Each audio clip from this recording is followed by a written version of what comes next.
এই গোটেই প্ৰসংগটোৰ কথা যেতিয়া উলিওৱা হয় তেতিয়াই হয়তো ক'ৰবাত নহয় ক'ৰবাত দুৰ্নীতিৰ এটা প্ৰসংগ হয়তো জড়িত হৈ আছে কাৰণ প্ৰতি বছৰে আপুনি বাজেটত চাব পাৰে যে প্ৰতি বছৰে বাজেটত ভৰলুখনৰ উন্নয়নৰ কাৰণে হওক ভৰলুৰ খনন হওক ভৰলুৰ গাৰ্ডৱাল নিৰ্মাণৰ কাৰণে হওক এই সকলোবোৰৰ কাৰণে বহু টকা কোটি কোটি টকা আবণ্টন দিয়া হয় কিন্তু সেই ধনবোৰ প্ৰকৃতাৰ্থত আঁচনি ৰূপায়ণৰ নামত কাৰ পকেটলৈ যায় কাৰণ সেই ধৰণৰ কামটো ভৰলুত আজিলৈকে হোৱা নাই যি ধৰণে কাম হ'ব লাগিছিল সেই ধৰণৰ কাম যদি হ'ল হয় বা বাজেটত আবণ্টিত ধনৰ মতেই যদি কাম হ'ল হয় তেতিয়াহ'লে ভৰলুৰ অৱস্থা আজিৰ তাৰিখত এনেকুৱা ধৰণৰ নহ'ল হয় কিন্তু সেই কথাটোৰ কাৰণেই এই অৱস্থা আৰু আমি কিছু দৃশ্য দেখুৱাব বিচাৰিছোঁ যে কালিৰ দিনটোত কি ধৰণৰ পৰিৱেশ আচলতে গুৱাহাটীবাসীয়ে দেখিছিল সেইটো জানে ঠিক সমান্তৰালকৈ দুদিন পূৰ্বে কি ধৰণৰ পৰিৱেশ লৈছিল কৃত্ৰিম বানে সেই কথাও সকলোৱে জানে বিগত বছৰসমূহত কৃত্ৰিম বানে কি ভয়াৱহ ৰূপ লৈছে সেই কথাও সকলো অৱগত আৰু এই কৃত্ৰিম বানৰ কাৰণে কিমানজনকৈ ব্যক্তিৰ মৃত্যু হৈছে সেই কথাও সকলোৱে আজিৰ তাৰিখত জানে কিন্তু আটাইতকৈ গুৰুত্বপূৰ্ণ কথাটো হৈছে যে এই ভৰলুখনেই যদি নিষ্কাশন ভালদৰে নকৰে ভৰলুখন যদি চাফ চিকুণ ভালদৰে নকৰে তেতিয়াহ'লে কিন্তু এনেকুৱা ধৰণৰ ঘটনা হৈ থাকিব কৃত্ৰিম বান হৈ থাকিব কৃত্ৰিম বান হোৱাৰ এটা মূল কাৰণ হৈছে ভৰলুৰ বুকুখন চাফ চিকুণ নকৰা বা ভৰলুখন খনন নকৰা এই কিছু আমি দৃশ্য দেখুৱাই ল'ব বিচাৰিছোঁ যিবোৰ দৃশ্য আপোনালোকে এতিয়া দেখিছে আমি কেমেৰা লেন্সত যিমান দূৰ পাৰোঁ সম্ভৱতঃ দেখুৱাইছোঁ এইবোৰ ভৰলুত এতিয়া জাবৰ যি ধৰণে জমা হৈছে ঠিক সমান্তৰালকৈ জাবৰ হওক পাহাৰৰ পৰা খহি অহা যিবোৰ মাটি হওক সেই মাটিৰ কাৰণে ভৰলুখন কিন্তু এতিয়া পোত গৈছে বহু পৰিমাণে পোত গৈছে আমি দেখুৱাইছোঁ এখন গাৰ্ডৱালৰ কাষে কাষে আপুনি চাব পাৰে ভৰলুখনৰ কিমান মাটি আচলতে এতিয়ালৈকে ওপৰত মাটি উঠি আছে এইবোৰ আচলতে খান্দিব লাগিছিল দ কৰিব লাগিছিল আৰু সেই দ কৰাৰ পৰৱৰ্তী সময়ছোৱাত পানীৰ যিটো বহন ক্ষমতা ভৰলুখনৰ থাকিব লাগে সেই বহন ক্ষমতাটোলৈ আনিব লাগিছিল কিন্তু পৰিতাপৰ কথা এইবোৰ নকৰাৰ কাৰণে এই ধৰণৰ যি ধৰণে মাটি এতিয়া আহি ভৰলুখন পোত খাইছে পাহাৰৰ মাটি হওক জাবৰ হওক এইবোৰৰে ভৰলুখন যি ধৰণে পোত খাই গৈছে তাৰ কাৰণে কিন্তু ইয়াৰ বহন ক্ষমতা আজিৰ তাৰিখত বহু পৰিমাণে কমি গ'ল যাৰ কাৰণে ভৰলু উফন্দি পৰি ভৰলুৰ ওপৰেদি পানী বৈ বহু স্থানত কৃত্ৰিম বান কিন্তু হয় এই দেখিছে আমি দেখুৱাইছোঁ এইবোৰ চাওক সম্পূৰ্ণৰূপে মাটি আৰু জাবৰেৰে পোত খাই গৈছে ভৰলুখন এই স্থানতে যোৱা বছৰ কিছু পৰিমাণে খনন কৰিছিল কিন্তু পৰিতাপৰ কথা যে খনন কিমান পৰ্যায়লৈকে কৰিছিল বা কৰিব লাগে কাৰণেহে কৰিছিল নেকি বা আঁচনিত যি ধৰণৰ ধন আহিছিল সেই ধনসমূহৰ কিছু দেখুৱাবৰ কাৰণেহে এই কামবোৰ কৰিছিল নেকি সেইটো আটাইতকৈ ডাঙৰ প্ৰশ্ন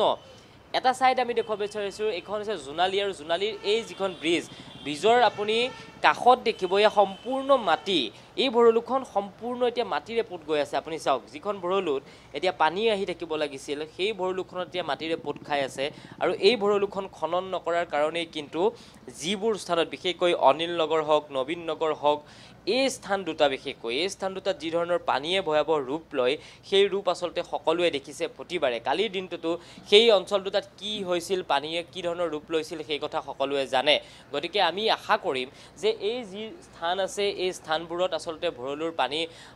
বহন ক্ষমতা বঢ়াবৰ কাৰণে ভৰলুখন খনন কৰিব লাগিব বা ভৰলুখন খনন কৰি সেইসমূহ স্থানৰ পৰা পানী কি ধৰণে লৈ যাব পাৰি বা পানী কি ধৰণে বোৱাই নিব পাৰি সেই কথাও কিন্তু চাব লাগিব আৰু এই গোটেই বিষয়টো আচলতে গুৱাহাটী উন্নয়ন প্ৰাধিকৰণে যি ধৰণে চোৱা চিতা কৰিব লাগিছিল সেই ক্ষেত্ৰত কোনো ব্যৱস্থা গ্ৰহণ কৰা নাই বহু স্থানত এতিয়া জাবৰ আছে জাবৰেৰে গোটেইসমূহ পোত খাই গৈছে যাৰ কাৰণে পানী আহিব নোৱাৰা অৱস্থা এটা পৰিৱেশ হৈছে আৰু জাবৰবোৰৰ কাৰণে সেই যিটো স্থান আছে তাৰ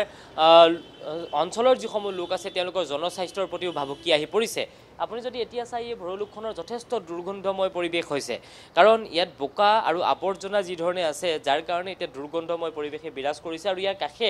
কাষেবাৰে আপুনি দেখিব যথেষ্ট লোকৰ ঘৰ আছে আৰু বহু লোক ইয়াত বাস কৰে জনবসতি এটা অঞ্চল ভৰলুৰ দুয়ো কাষে মানুহে অহা যোৱা কৰে গতিকে এই অহা যোৱা কৰাৰ ক্ষেত্ৰত কি অসুবিধা হ'ব পাৰে বা মানুহৰ জনস্বাস্থ্যৰ যিটো ভাবুকি সেই ভাবুকি কি ধৰণে আহিব পাৰে সেই কথাও কিন্তু এই পৰিৱেশত দেখিলেই অনুমান কৰিব পাৰি বা মানুহে সেই ফল কিন্তু ভুগি আছে তথাপিও এটা কথা কওঁ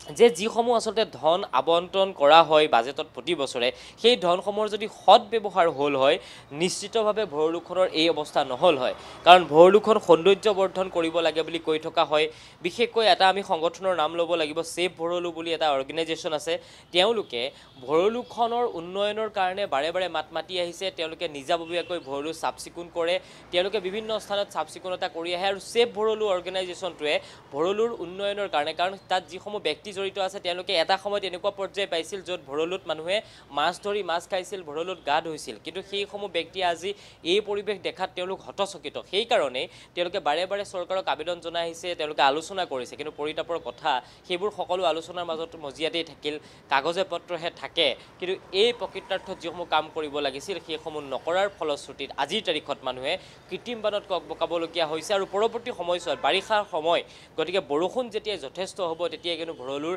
কালৰূপ দেখিবলৈ পাব আমি যোৱা বছৰ দেখিছিলোঁ এই যিবোৰ গাৰ্ডৱাল এতিয়া বনোৱা হৈছে এই গাৰ্ডৱালবোৰ ভাগি গৈছিল যোৱা বছৰ এইসমূহ স্থানত কাৰণ পানীৰ যিটো বহন ক্ষমতা সেই বহন ক্ষমতাতকৈ ওপৰঞ্চি পানী যেতিয়া হৈ গৈছিল ভৰলুত তেতিয়াই এইবোৰ গাৰ্ডৱাল ভাগিছিল আৰু পৰৱৰ্তী সময়ছোৱাত কিছু মেৰামতি কৰিলে বহু স্থানত এতিয়াও মেৰামতি কৰা নাই বহু স্থানত গাৰ্ডৱাল এতিয়াও ভাগি পৰি আছে জোনালীৰে বিভিন্ন স্থানত গাৰ্ডৱাল ভাগি পৰিছে গতিকে চিন্তুমণি শইকীয়া আপোনাক এই মুহূৰ্তত ধন্যবাদ জ্ঞাপন কৰিছোঁ আপুনি ভৰলুত বৰ্তমান কি কদৰ্যময় পৰিৱেশ ভৰলু কেনেকৈ বাম হৈ গৈছে আপুনি সবিশেষ জনালে আপোনাক ধন্যবাদ জ্ঞাপন কৰিছোঁ আৰু